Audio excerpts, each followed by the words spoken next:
ओम शांति। 5 जनवरी 2022। बाबा के महावाक्य। मीठे बच्चे, तुम्हें अभी नया जीवन मिला है। पुराना जीवन बदल गया है, क्योंकि तुम अब ईश्वरीय संतान बने हो। तुम्हारी प्रीत एक बाप से है। प्रश्न: ब्राह्मण जो देवता बनने वाले हैं, उनकी मुख्य निशानी क्या होगी? उत्तर: वह ब्रह्मा की मुख वंशावली ब्राह्मण सभी एक मत वाले होंगे। उनमें कभी मतभेद नहीं हो सकता, आपस में फूट नहीं पड़ सकती। लौकिक में जो ब्राह्मण कहलाते, उनमें तो अनेक मतें होती हैं। कोई अपने को पुष्करणी कहलाते, कोई सार सिद्ध। तुम ब्राह्मण एक बाप की मत से देवता बनते हो। देवताओं में भी कभी फूट नहीं पड़ती। गीत: जिस दिन से मिले हम तुम। ओम शांति।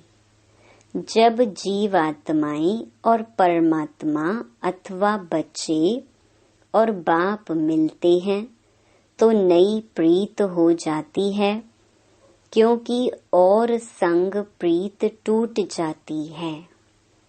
जैसे कन्या की पहले तो पियर घर से प्रीत होती है, सगाई होने से नई प्रीत जुटती है। उनके लिए सारा ससुर घर नया होता है। नई दुनिया की नई प्रीत जुटती है, तो सारे नए परिवार से प्रीत जुट जाती है। अब गायन भी है, आत्माएं परमात्मा अलग रहे बहुकाल। यह सुंदर मेला है नया, यह घर नया, यह संबंध नया। तुम जानते हो, हम हैं ब्रह्मा कुमार और ब्रह्मा कुमारियां। शूद्र कुमार और कुमारियां अब नहीं हैं। ब्रह्मा और ब्रह्मा कुमार कुमारियों का आपस में कितना लव है, क्योंकि यह हो गए ईश्वरीय संतान। ईश्वर तो है निराकार, उनके साथ लव तो साकार में चाहिए ना।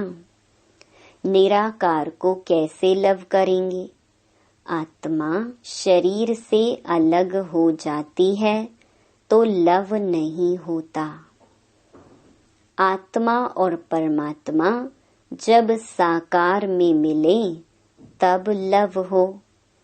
निराकार रूप में भल गाते रहते हैं, तुम मात पिता हम बालक तेरे। तुम आओ तो तुम्हारी कृपा से हमको सुख घनेरे मिले। पतित पावन आओ, गाते हैं ना। बरोबर भारत महान था तो अथाह सुख था, उसका नाम ही था सुख धाम। यह है दुख धाम, और जहाँ आत्माएं रहती हैं वह है शांति धाम। वहाँ तो आत्माएं पवित्र ही रहती हैं, अपवित्र कोई आत्मा रह नहीं सकती। तुमको अब बाप मिला है तो नया जीवन मिला है। पुराना जीवन बदल अब नया जीवन बना रहे हैं। अपने बाप से बेहद सुख का वर्षा ले रहे हैं। सुख घनेरे भारत में ही होते हैं स्वर्ग में, और शांति घनेरी होती है निर्वाण धाम में, जहाँ तुम्हारा और हमारा घर है। तो समझाना चाहिए हम आत्माएं शांति धाम की रहने वाली हैं। बाप भी वहाँ का रहने वाला है। वह हमारे मुहाफिक जन्म मरण के चक्कर में नहीं आते हैं। है वह भी आत्मा, परंतु परम आत्मा है, परम धाम में रहने वाले हैं। हम आत्माएं भी परम धाम में रहने वाले परम पिता परमात्मा के बच्चे थे। घर तो हम सबका वही है, घर भी सबको याद है। कोई मरता है तो कहते हैं फलाना पार निर्वाण गया। वह है वाणी से परे स्थान, सूर्य चांद की जहाँ गम नहीं, हम वहाँ के रहवासी हैं। अब बाबा को याद करते रहते हैं। जब बाप आते हैं तो नई बातें फिर से सुनाते हैं। मनुष्य इस ड्रामा को जान जाएं तो बोले, हम जो कदम उठाते हैं सेकंड बाय सेकंड नया है। बेहद का ड्रामा फिरता रहता है, तो बाप आकर नई बातें सुनाते हैं। तुम बच्चों को त्रिकालदर्शी त्रिनेत्री बना रहा हूँ। बाप ब्रह्मांड का मालिक है तो त्रिलोकी का भी मालिक है ना, क्योंकि तीनों ही लोकों की नॉलेज देते हैं। तुम त्रिलोकी के मालिक नहीं बनते हो, तुम विश्व के मालिक महाराजा महारानी बनते हो। त्रिलोकी अर्थात तीनों लोकों को जाना जाता है। मालिक तो एक लोक स्वर्ग का बनते हो। तो यह है नई नई बातें। बाबा के बच्चे बनते ही हैं वर्षा लेने के लिए।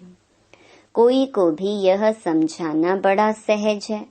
पूछो भगवान से तुम्हारा क्या संबंध है? भगवान तो है स्वर्ग का रचयिता, मात पिता है। भगवान को कभी नरक अथवा दुखधाम का रचयिता नहीं कहेंगे। परम पिता परमात्मा ब्रह्मा द्वारा स्वर्ग की स्थापना करते हैं। जरूर नई दुनिया स्वर्ग ही रचेंगे। परमात्मा ब्रह्मा द्वारा पहले ब्राह्मण धर्म रचते हैं, उनको राजयोग सिखलाते हैं, जो फिर ब्राह्मण से देवता बनते हैं। तो ब्रह्मा द्वारा ब्राह्मण, फिर विष्णु द्वारा दैवी धर्म होगा। इस समय तुम ब्राह्मण बनकर फिर क्षत्रिय भी बनते हो। विष्णु धर्म में जाते हो, अभी ईश्वरीय धर्म अथवा ब्राह्मण धर्म में आए हो, फिर भविष्य दैवी धर्म में जाएंगे। ब्राह्मण धर्म भी चाहिए ना। प्रजापिता ब्रह्मा द्वारा मुख वंशावली ब्राह्मण रचे, वह ठहरे बच्चे। सन्यासी भी मुख से रचते हैं, परंतु वह बच्चे नहीं रचते, वह फॉलोअर्स रचते हैं। उनको वंश नहीं कहा जाता, मुख से कहते हैं तुम हमारे फॉलोअर्स हो। वंश को तो वर्षा मिले, यह तो तुम बच्चे जानते हो। दिन प्रतिदिन ब्रह्मा मुख वंशावली की वृद्धि होती जाएगी। बी के बहुत होते जाएंगे। जितने देवताएं बनने होंगे उतने ब्राह्मण जरूर बनेंगे। परम पिता परमात्मा ब्रह्मा द्वारा मनुष्यों को ब्राह्मण सो देवता बनाते हैं, तो जरूर स्वर्ग के मालिक होंगे। उनके लिए ही गायन है, मनुष्य से देवता। तो यह बाबा आकर नई नई बातें सुनाते हैं। नई दुनिया के लिए नई बातें होने कारण शास्त्रों में कहाँ भी यह बातें नहीं हैं, इसलिए मनुष्य मूंझते हैं। तुम्हारी यह है ईश्वरीय संप्रदाय, परंतु जो ईश्वरीय संतान बनकर फिर ईश्वर को फारकती दे देते, वह फिर आसुरी संप्रदाय बन पड़ते हैं। एक बारी मम्मा बाबा कहा ज्ञान सुना तो उनको वर्षा जरूर मिलेगा। मम्मा बाबा कहते रहते हैं, लिखते भी हैं, पिता श्री मातेश्वरी। प्रजापिता ब्रह्मा तो मशहूर है ना, शिव बाबा भी नामी ग्रामी हैं। आत्मा कहती है गॉड फादर। बाप कहते हैं मैं पहले पहले प्रजापिता ब्रह्मा को एडॉप्ट करता हूँ। यह ब्रह्मा की एडॉप्शन सब ब्राह्मण हैं, तो नई रचना हुई ना, जरूर बहुत होंगे। इतने सब विष से थोड़े ही पैदा हो सकते। गाया भी जाता है प्रजापिता ब्रह्मा और जगदम्बा। ब्रह्मा भी एक, विष्णु भी एक, लक्ष्मी नारायण भी एक, जगदम्बा भी एक होती है। इन्हीं फीचर्स वाला फिर कभी नहीं देखेंगे। हर एक मनुष्य फिर कल्प बाद ही उसी फीचर्स में देखा जा सकता है। यहाँ तो एक ही को बहुत फीचर्स में बना देते हैं। यहाँ बहुतों के नाम राधे कृष्ण हैं, परंतु समझते थोड़े ही हैं। राधे कृष्ण तो स्वर्ग के फर्स्ट प्रिंस प्रिंसेस का नाम है। हम तो पतित हैं, हम कैसे यह नाम रख सकते हैं? तो शिव बाबा यह नई नई बातें सुनाते हैं। नई दुनिया के लिए यह नई बातें, नया ज्ञान है। बाप कहते हैं हमने ही कल्प पहले भी नई बातें सुनाई थीं, अब फिर सुना रहे हैं। तुम अभी सुन रहे हो, तुम देवी देवता बन जाएंगे तो फिर यह ज्ञान खलास हो जाएगा। इतनी ऊंची चढ़ाई है। यह भी गाया हुआ है, आश्चर्यवत अपने बाप के बनंती, सुनंती औरों को सुनावंती, फिर भी अहो माया भागंती हो जाते हैं। फिर किसको यह कह भी नहीं सकते कि बीके के पास चलो। यह भी ड्रामा में नूंद है। Nothing new. बहुत आते और जाते रहेंगे। भट्ठी में बैठे हुए भी माया से हारकर भागंती हो गए। स्वर्ग में तो आएंगे, जैसा पुरुषार्थ किया है वैसा पद पाएंगे। अपने लिए व अपने संबंधी आदि के लिए कोई पूछे तो बता सकते हैं, खुद भी समझ सकते हैं कि इस हालत में क्या पद होगा। बाप बैठ समझाते हैं, दिल्ली में सब धर्मों की कॉन्फ्रेंस होती है। अब कॉन्फ्रेंस करते हैं कि सृष्टि पर शांति कैसे स्थापन हो, या आपस में मिलकर एक कैसे हो जाएं। एक तो हो ना सके। रिलीजियस हेड की कॉन्फ्रेंस है, परंतु उनको तो पता नहीं है कि धर्म नंबर वार कैसे हैं। पहला नंबर धर्म कौन सा है? रिलीजियस हेड्स माना जिसने धर्म स्थापन किया वह हेड्स आई। जैसे चीफ मिनिस्टर्स की कॉन्फ्रेंस होती है तो उसमें कलेक्टर व जज आदि नहीं आ सकते। गवर्नर्स की आपस में कॉन्फ्रेंस होगी तो गवर्नर्स ही आएंगे। हाँ करके गवर्नर अपने प्राइवेट सेक्रेटरी आदि को साथ में ले आएं। विचार करना चाहिए कि यह सब धर्म नंबरवार कैसे स्थापन होते हैं। सबसे बड़ा धर्म कौन सा है? आदि सनातन तो देवी देवता धर्म ही था। उस धर्म का हेड कहाँ? वह धर्म किसने स्थापन किया? कृष्ण तो अभी है नहीं। नहीं तो फिर कृष्ण को मानने वाले चाहिए। वह हैं वल्लभाचारी। तो जरूर हमारा देवी देवता धर्म था। वह फिर हिंदू धर्म कह देते हैं, परंतु हिंदू धर्म तो है नहीं। देवता धर्म का भी अभी कोई है नहीं। तो धर्मों के हेड्स आने चाहिए। साथ में भल सेक्रेटरी आदि को भी ले आएं। मुख्य धर्म तो हैं ही 4, उनके हेड्स चाहिए। देवी देवता का हेड कौन? गाते तो हैं goddess of knowledge Saraswati, Prajapita Brahma. तो जरूर यही बड़े होंगे। वह भी समझेंगे ब्रह्मा से ब्राह्मण धर्म हुआ, परंतु यह नहीं जानते कि यह ब्राह्मणों को कैसे पढ़ाकर देवता बनाते हैं। वह ब्राह्मण लोग भी कहते हैं हम ब्रह्मा की संतान हैं, परंतु कैसे पैदा हुए यह नहीं जानते। फिर ब्राह्मणों में भी कोई पुष्करणी, कोई सार सिद्ध, कोई कैसे हैं। यहाँ तो ब्रह्मा के बच्चे ब्राह्मण ही ब्राह्मण हैं और कोई फूट इनमें पड़ती नहीं है। दूसरे ब्राह्मणों में फूट पड़ती है, इनमें नहीं। ना कभी देवताओं में फूट पड़ती है। सूर्यवंशी सब सूर्यवंशी, मतभेद की बात नहीं।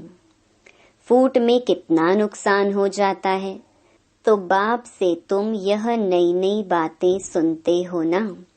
कोई गीत नहीं गाते हैं, नॉलेज देते हैं नए प्रकार की। सारे सृष्टि चक्र की नॉलेज देते हैं जो धारण करनी है। ऐसा जो बाप टीचर गुरु उनको फारकती दे पढ़ाई थोड़े ही छोड़ देनी चाहिए। पढ़ाई छोड़ी गोया बाप को छोड़ा। स्टूडेंट नहीं तो बच्चे भी नहीं। बाप को छोड़ा गोया वर्षे को गंवाया। पतित पावन एक ही बाप है। बाप कहते हैं अब कयामत का समय है, सबको वापस जाना है। हिसाब किताब चुकतू कर। सोना आग में डालते हैं तो प्योर हो जाता है। अब आग तो सारी दुनिया को लगनी है, परंतु इस आग में पावन नहीं हो सकेंगे। इसमें योग बल की बात है, या तो फिर सजाएं खाकर शरीर छोड़ेंगे। हिसाब किताब चुकतू होगा। पाप का हिसाब किताब चुकतू कर फिर पावन होकर वापस जाना है। वापस जाने का भी समय यह है। महाभारत की लड़ाई भी है, होली भी मनाते हैं। रावण राज्य खत्म हो जाना है, फिर राम राज्य में तो बहुत थोड़े होते हैं। अभी रावण राज्य में तो बहुत हैं। यह सब आत्माएं कहाँ जाएंगी? जरूर लिबरेटर भी चाहिए। बाप कहते हैं मैं सबको ले जाऊंगा, सबकी ज्योति जगाकर ले जाऊंगा। फिर उन्हों को अपना अपना पार्ट बजाना है। तुम जानते हो हम देवी देवता धर्म में आएंगे, मुक्ति धाम में जाकर फिर वापस चले आएंगे। 84 जन्म भोगेंगे, सूर्यवंशी चंद्रवंशी बनेंगे। सारा चक्र बुद्धि में आ गया है। आत्मा बता सकती है कि आओ तो हम आपको शिव बाबा का ऑक्यूपेशन बताएं। बच्चों के सिवाय तो कोई बता न सके। वह कहेंगे परमात्मा तो निराकार है, उनका फिर ऑक्यूपेशन क्या बताएंगे। अरे वह पतित पावन है तो जरूर पावन बनाने उनको आना है ना। कैसे राजयोग सिखलाते हैं, ब्रह्मा द्वारा कैसे देवी देवता धर्म की स्थापना होती है, वह हम बता सकते हैं। तो बाबा बैठ सब बातें समझाते हैं, बच्चों को ही समझाएंगे। कल्प पहले जिन्होंने पढ़ा है वह पढ़ते हैं, नहीं पढ़ सकते तो भागंती हो जाते हैं। नई बात नहीं, फिर भी बाबा का हमेशा बच्चों पर लव रहता है। बेचारा फिर भी आकर बाप से पूरा वर्षा ले, परंतु तकदीर में नहीं होगा तो क्या कर सकते। बाप का तो लव है ना, क्योंकि भक्ति मार्ग में भी बाप को बहुत याद करते हैं। जो भी देवी देवता धर्म वाले होंगे वह जरूर याद करते होंगे। आधा कल्प खूब याद करते हैं। आत्मा ने सुख पाया है तो दुख में बाप को याद करेगी। वह जास्ती भक्ति कर पुजारी से फिर पूज्य बनते हैं। जो देवी देवता थे उनका ही सैपलिंग लग रहा है। तो कॉन्फ्रेंस आदि जब कहाँ भी होती है तो उसमें मुख्य धर्म वालों को बुलाना पड़े। बीके को बुलाएं तो वह पूरी राय देंगे। प्रजापिता ब्रह्मा के बच्चे ब्रह्मा कुमार कुमारियां ही पूरी राय दे सकते हैं कि क्या करना है। तुम पीस चाहते हो, परंतु पीस तो निर्वाण धाम में ही होती है। अभी तो दुख धाम है, अनेक धर्म हैं। एक धर्म था तो सुख शांति सब कुछ था। अभी यह विनाश तो जरूर होगा। इसमें तो खुश होना चाहिए। स्वर्ग के गेट खुल रहे हैं, ऐसे ऐसे बच्चियों को समझाना पड़े। समझा? अच्छा। मीठे मीठे सिकिलधे बच्चों प्रति मात पिता बाप दादा का याद प्यार और गुड मॉर्निंग। रूहानी बाप की रूहानी बच्चों को नमस्ते। धारणा के लिए मुख्य सार। पहला, कभी भी बाप को व पढ़ाई को छोड़ वर्षा नहीं गंवाना है। एक मत हो रहना है। दूसरा, सजाओं से छूटने के लिए योग बल से पुराने सब हिसाब किताब चुकतू करने हैं। वरदान, ट्रस्टीपन की स्मृति से निमित्त समझ हर कार्य करने वाले डबल लाइट भव। निमित्तपन का भाव बोझ को सहज खत्म कर देता है। मेरी जिम्मेवारी है, मेरे को ही संभालना है, मेरे को ही सोचना है, तो बोझ होता है। जिम्मेवारी बाप की है और बाप ने ट्रस्टी अर्थात निमित्त बनाया है। इस स्मृति से डबल लाइट बन उड़ती कला का अनुभव करते रहो। जहाँ मेरा है वहाँ बोझ है। इसलिए कभी किसी भी कार्य में जब बोझ महसूस हो तो चेक करो कि कहीं गलती से तेरे के बजाय मेरा तो नहीं कहते। स्लोगन, हर बोल में आत्मिक भाव और शुभ भावना हो तो कोई भी बोल व्यर्थ नहीं जा सकता। लवलीन स्थिति का अनुभव। जैसे कोई सागर में समा जाए तो उस समय सिवाय सागर के और कुछ नजर नहीं आएगा। ऐसे आप बच्चे सर्व गुणों के सागर में समा जाओ। बाप में नहीं समाना है, लेकिन बाप की याद में स्नेह के सागर में समा जाना है। ओम शांति। हर रोज मुरली सुनने के लिए हमारे चैनल गॉड ज्ञान को सब्सक्राइब करें और डेली नोटिफिकेशन पाने के लिए बेल आइकन को प्रेस करें।